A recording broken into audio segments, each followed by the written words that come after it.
भारत की जो external intelligence agency आरएनएडब्ल्यू है, उसने अभी एक बहुत ही महत्वपूर्ण डेवलपमेंट को ऑब्जर्व किया है।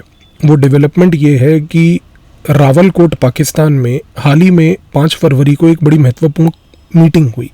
इस मीटिंग को ऑर्गेनाइज किया गया था कश्मीर सॉलिडेरिटी डे सेलिब्रेशन की लीडरशिप के under. Kashmir solidarity day celebration जो है वो हो रही थी। इस मीटिंग में सबसे महत्वपूर्ण चीज़ ये थी कि हमास का एक बड़ा महत्वपूर्ण व्यक्ति खालिद अल कदूमी, ये बेसिकली रावलकोट पहुंचा। और खालिद अल कदूमी जो है सिर्फ रावलकोट नहीं पहुंचा, बल्कि रावलकोट पहुंच के इस व्यक्ति ने बहुत महत्वपूर्ण तरीके से पाकिस्तान के बने हुए कश्मीर घाटी में ऑपरेट कर रहे जिहादी तंजीमों के साथ मिलकर एक बहुत बड़े फ्रंट को खोलने की बात करी। आज के इस वीडियो में चर्चा करेंगे कि इस पर्टिकुलर मीटिंग के क्या मायने थे और हमास और कश्मीर का ये जो लिंकेज है ये क्या है। यहाँ पर अगर इस गेम को आपको समझना है तो इसके लिए आपको एक संगठन जानना होगा और उस संगठन को समझना होगा जो बड़ा महत्वपूर्ण है, जिसका नाम है हिजबुल मुजाहिदीन। लेकिन हिजबुल मुजाहिदीन से पहले एक पॉइंट याद रखिए, कश्मीर घाटी में 1977 में एक संगठन बना था जिसका नाम था Jammu Kashmir liberation front. Jammu Kashmir liberation front का उद्देश्य इनिशियली तो था कि हम कश्मीर घाटी की आज़ादी चाहते हैं, लेकिन उन्होंने आज़ादी को कभी डीपली आर्टिकुलेट किया नहीं। इसका नाजायज़ फ़ायदा पाकिस्तान ने उठाया और इनिशियली आईएसआई ने जेकेएलएफ को सपोर्ट किया। आईएसआई का मानना हमेशा से ये रहता था कि जेकेएलएफ को एक दिन हम कन्विंस कर लेंगे कि कश्मीर को भारत से आज़ाद करा के उसको पाकिस्तान के साथ मर्ज कर दे। लेकिन जब आईएसआई को लगा कि वो इस काम में नाकाम हो रही है, तो इस काम में नाकाम होने के बाद एक चीज़ तो तय हो गई कि आईएसआई ने जेकेएलएफ को निपटाने के लिए एक पूरी रणनीति बनाई। और ये रणनीति इस प्रकार से मैनिफेस्ट करी कि 1989 में एक संगठन बनाया आईएसआई ने जिसका नाम रखा गया हिजबुल मुजाहिदीन। हिजबुल मुजाहिदीन का जो लीडर था, कमांडर था ऑपरेशंस ग्राउंड पे करने के लिए, उसका नाम था मोहम्मद एहसान दर। लेकिन जो आइडियोलॉजी दे रहा था पूरी की पूरी हिजबुल मुजाहिदीन को, और जो आइडियोलॉजिकल फाउंटेन हेड था हिजबुल मुजाहिदीन का, वो व्यक्ति था सैयद सलाहुद्दीन। सैयद सलाहुद्दीन ने 1987 में भारत के कश्मीर में चुनाव लड़ा था और वो मुस्लिम यूनाइटेड फ्रंट नाम के एक संगठन का कैंडिडेट भी था। लेकिन 1987 का चुनाव जो है, उस समय कांग्रेस पार्टी के साथ साथ नेशनल कॉन्फ्रेंस जो थी, इन्होंने मिलकर बहुत अग्रेसिव तरीके से रिग किया था। और इस रिगिंग के बाद ये हुआ था कि मुस्लिम यूनाइटेड फ्रंट, जिसको उस समय सहमति और वोट्स मिल रहे थे, उनके सारे कैंडिडेट पाकिस्तान की ओर भाग गए थे। और वहाँ पर उस समय भागा था सैयद सलाहुद्दीन, और सैयद सलाहुद्दीन जाकर बैठ गया गोद में उसके बाद आईएसआई के। तो सैयद सलाहुद्दीन की मदद से पाकिस्तान ने मोहम्मद एहसान दर की कमांडर की लीडरशिप में 1989 में जो बनाया हिजबुल मुजाहिदीन, उसका उद्देश्य सिर्फ ये था कि जेकेएलएफ के कैडर जो हैं उनको निपटाया जाए। जैसा कि मैंने आपको बताया कि जेकेएलएफ जो है over a period of time ये कहने लग गई थी कि हम सिर्फ एक आज़ाद कश्मीर चाहते हैं, हम नहीं चाहते कि वो कश्मीर जो है पाकिस्तान के साथ रहे, और हम चाहते ही नहीं कि वो कश्मीर भारत के साथ रहे। इस कॉन्टेक्स्ट में जेकेएलएफ को निपटाना पाकिस्तान के लिए एक बहुत बड़ी प्रायोरिटी बन गई थी। जेकेएलएफ को निपटाने के लिए जब हिजबुल मुजाहिदीन का प्रयोग किया गया, तो हिजबुल मुजाहिदीन के तहत उस समय ये बात उसको बोली गई कि आप लोकल कश्मीरी लड़कों को रिक्रूट कीजिए।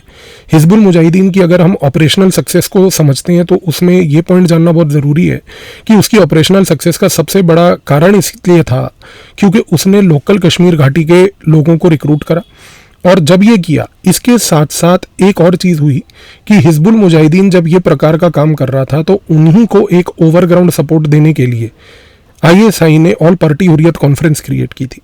तो जो लोग जम्मू कश्मीर लिबरेशन फ्रंट को छोड़कर हिजबुल मुजाहिदीन के हाथों मरना नहीं चाहते थे, उन लोगों को आईएसआई ने ऑल पार्टी हुर्रियत कॉन्फ्रेंस में डाला। जो लोग Jammu and Kashmir liberation front की उसी पॉइंट पे अड़े हुए थे कि कश्मीर सिर्फ आज़ाद रहेगा पाकिस्तान के साथ और इंडिया के साथ नहीं रहेगा, उसको हिजबुल मुजाहिदीन के थ्रू पकड़वा के मरवाया गया। तो आप देखिए कि इस तरीके से आईएसआई ने हिजबुल मुजाहिदीन को भी नर्चर किया और साथ में जेकेएलएफ के सारे कैडर्स जो कि बेसिकली चाहते थे कि वो पाकिस्तान की लाइन पे टो डाउन कर जाएं, उनको और पार्टी हुर्रियत कॉन्फ्रेंस में डालकर उनके थ्रू एक प्रोपोगेंडा मशीनरी क्रिएट करी। वैसे ये ऑल पार्टी हुर्रियत कॉन्फ्रेंस और कुछ नहीं बल्कि जिनको आज की डेट में एक शब्द के तहत हम जानते हैं, जिनको कहते हैं सेपरेटिस्ट। एक समय था जब इन सेपरेटिस्ट को भारत में बिरयानी खिलाई जाती थी, लेकिन आज की डेट में ये जेल में भीख मांगते हैं। अब बात यह है कि ये सेपरेटिस्ट जो थे, इन्होंने ओवरग्राउंड लेवल पर पहली बात तो प्रोपोगेंडा चालू करा और इस प्रोपोगेंडा में आईएसआई ने अग्रेसिव लेवल पर इन लोगों का प्रयोग किया। लेकिन सबसे बड़ी बात यह है कि जब हिजबुल मुजाहिदीन ने जेकेएलएफ को निपटा दिया और उसके बाद जब वो कश्मीर में ऑपरेट करने लगी तो उस समय कश्मीर में ऑपरेशंस के दौरान हिजबुल मुजाहिदीन का कंपटीशन लश्कर ए तैयबा और जैश ए मोहम्मद से हुआ। और लश्कर और जैश ए मोहम्मद नहीं चाहते थे कि हिजबुल मुजाहिदीन जैसा संगठन जो है वो हमारे लिए कोई प्रकार की अड़चन बने, क्योंकि कश्मीर में वो अपना एक फ्रंट खोलना चाहते थे। इस कॉन्टेक्स्ट में आईएसआई का सपोर्ट जब धीरे धीरे ग्रेजुअली हिजबुल मुजाहिदीन को घटने लगा तो उस कॉन्टेक्स्ट में एक चीज़ तो तय हो गई कि भारत की इंटेलिजेंस ब्यूरो ने और रॉ ने मिलकर हिजबुल मुजाहिदीन के अंदर एक बेसिकली ऐसा गेम खेला कि हिजबुल मुजाहिदीन में एक स्प्लिट हो गया। वो स्प्लिट भी कुछ इस प्रकार का हुआ कि हिजबुल मुजाहिदीन का एक बहुत ही इंपॉर्टेंट साउथ कश्मीर में लोकल कमांडर था जिसका नाम था अब्दुल माजिद डार। अब्दुल माजिद डार जो था उसको पकड़ के आईएसआई के पाकिस्तान के सपोर्ट के थ्रू, उसके सपोर्ट होने के बावजूद भी इस व्यक्ति को भारत ने न्यूट्रलाइज कर दिया। अब्दुल माजिद डार के बारे में ये मत भूलिएगा कि ये वही व्यक्ति था जो हिजबुल मुजाहिदीन से सिर्फ जुड़ा नहीं था बल्कि हिजबुल मुजाहिदीन की रैंक्स में इतना ऊंचा व्यक्ति था कि इस व्यक्ति को डायरेक्ट एक्सेस था नवाज शरीफ से लेकर परवेज मुशर्रफ तक। उस टाइम पे उनकी मीटिंग्स में अगर हिजबुल का कोई व्यक्ति अगर डायरेक्टली बैठा होता था उन दोनों व्यक्तियों के सामने तो वो यही था अब्दुल माजिद डार। और भारत की इंटेलिजेंस ब्यूरो और रॉ की तरफ से जो काउंटर टेररिज्म ऑपरेशंस हुए, आप उन ऑपरेशनल सक्सेस को समझ के इस चीज़ का अंदाज़ा लगाइए कि ये व्यक्ति ने पब्लिकली आकर अनाउंस किया कि मैं बेसिकली सीज फायर करता हूं और मैं जो है हिजबुल मुजाहिदीन के तहत अब भारत की सुरक्षा एजेंसियों के साथ लड़ना नहीं चाहता। जाहिर सी बात है कि जब अब्दुल माजिद डार ने ये इतना बड़ा स्टेप उठाया तो जो सैयद सलाहुद्दीन था उसके तहत एक बहुत बड़ा प्रेशर बना कि भाई आप जो है हिजबुल मुजाहिदीन के अंदर इस प्रकार के स्प्लिट को रोकिए। तो उस स्प्लिट से अगर किसी का फ़ायदा हुआ तो वो फ़ायदा सिर्फ लश्कर ए तैयबा और जैश ए मोहम्मद का था। आज की डेट में ऐसा भी माना जाता है कि अब्दुल माजिद डार के इस स्प्लिट के बाद हिजबुल मुजाहिदीन बहुत धीरे धीरे कमज़ोर होती गई, सैयद सलाहुद्दीन का रोल भी धीरे धीरे घटता गया, लेकिन लश्कर ए तैयबा जैश ए मोहम्मद ने अपना काम आगे बढ़ाया। अब दिक्कत क्या हुई? दिक्कत ये हुई कि जब से 9/11 हुआ और 9/11 के बाद 2011 में ओसामा बिन लादेन के मरने के बाद पाकिस्तान की आईएसआई को ये चीज़ समझ आ गई कि लश्कर और जैश ए मोहम्मद एक सैचुरेशन पे आ चुके हैं। इसीलिए 2012-13 से आईएसआई ने हिजबुल मुजाहिदीन को दोबारा से रिवाइव करने की कोशिश करी। उस समय फेसबुक एक बहुत नया टूल चला था। इस फेसबुक का प्रयोग करते हुए आईएसआई ने भारत में 2013-14 में सबसे पहला फेसबुक मिलिटेंट क्रिएट किया कश्मीर में, जिसका नाम था बुरहान वनी। और ये बुरहान वनी को जोड़ा गया हिजबुल मुजाहिदीन से, उसको हिजबुल मुजाहिदीन का लोकल कमांडर बनाया गया। जब ये हिजबुल मुजाहिदीन का लोकल कमांडर बना उसी दौरान जनरल बिपिन रावत जो आर्मी चीफ थे उन्होंने कश्मीर घाटी में ऑपरेशन ऑल आउट चलाया। इस ऑपरेशन ऑल आउट के तहत ये चीज़ तो तय हो गई कि ये जो व्यक्ति था बुरहान वनी, इसकी बेसिकली काउंटर टेररिज्म ऑपरेशन में गोली मारकर हत्या कर दी गई। लेकिन जब ये बंदा मर गया बुरहान वनी, इसके मरने के बाद अब क्या हुआ? इसके बाद फिर वही हुआ कि आईएसआई को लगा कि हिजबुल मुजाहिदीन का रिवाइवल मुश्किल है। अब जब उसको ये लगा, उसी दौरान 2019 में भारत ने अनुच्छेद 370 भारत के संविधान से उसको हटाकर कूड़े में फेंक दिया। और उसको फेंकने के बाद एक चीज़ तो तय हो गई कि कश्मीर घाटी में एक प्रकार की कन्फ्यूजन बैठ गई आईएसआई के कॉन्टेक्स्ट में कि अब क्या करें। इस कॉन्टेक्स्ट में आईएसआई ने लश्कर ए तैयबा को आगे कर द रेजिस्टेंस फ्रंट बनाया और इसके बाद जैश ए मोहम्मद को आगे कर पीपल एंटी फासिस्ट फ्रंट बनाया। 2020 से लेकर 2024 तक आईएसआई ने the resistance front, people anti fascist front, इन दोनों का प्रयोग करके कश्मीर घाटी में आतंकवाद को बढ़ाने की कोशिश करी। लेकिन सबसे बड़ी बात यह है कि ये दोनों के दोनों संगठन किसी प्रकार का कोई काम करने में और आईएसआई के एजेंडा को चलाने में नाकाम रहे। इस कॉन्टेक्स्ट में 2025 में हाल ही में जनवरी के महीने में आईएसआई ने अब एक नई रणनीति बनाई।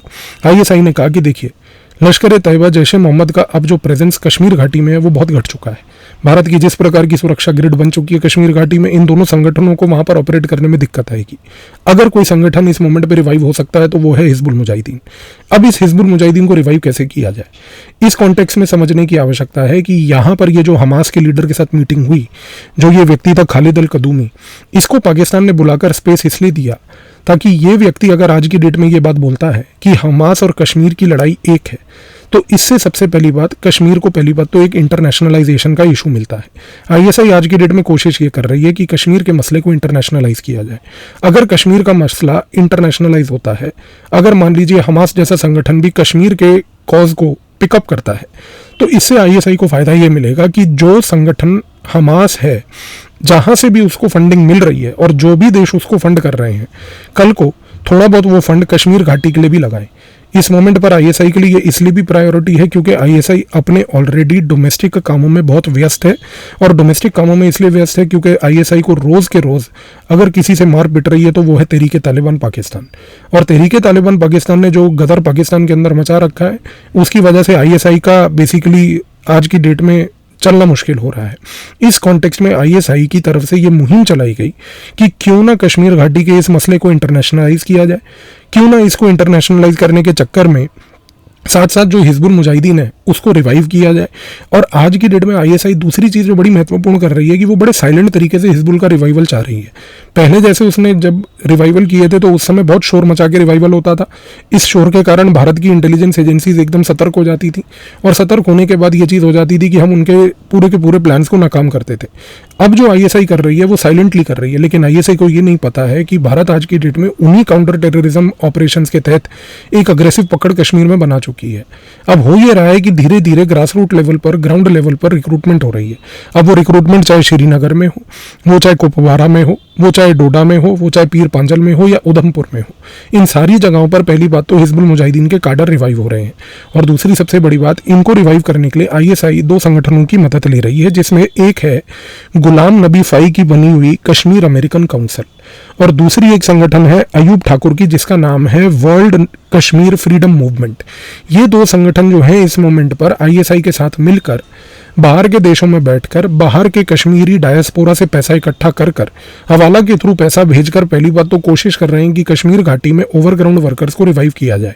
तो यहाँ पर आपको ये चीज़ समझने की आवश्यकता है कि एक जगह आईएसआई इंटरनेशनल लेवल पर इन संगठनों को, कश्मीरी डायस्पोरा वाले, इनका यूज़ करके हवाला से पैसा जनरेट कर रही है, दूसरी जगह पर हमास जैसे संगठन को बुलाकर अगर हमास के थ्रू एक कॉमन सॉलिडेरिटी सेंट्रिक स्टेटमेंट जो आईएसआई ने दिलवाने की कोशिश अभी करी रावलकोट में, जो पाकिस्तान में हाल ही में हुआ, इसके तहत अब ये होगा कि आईएसआई ने एक बेसिकली फ्रेंचाइजी ओपन करके पूरे विश्व के सामने ये बता दिया है कि देखिए कश्मीर एक ऐसा फ्रंट है जो पूरे विश्व के लिए ओपन है, और कोई भी यहाँ पर अगर कंट्रीब्यूट करना चाहे उसकी कंट्रीब्यूशन हमारे को कबूल है।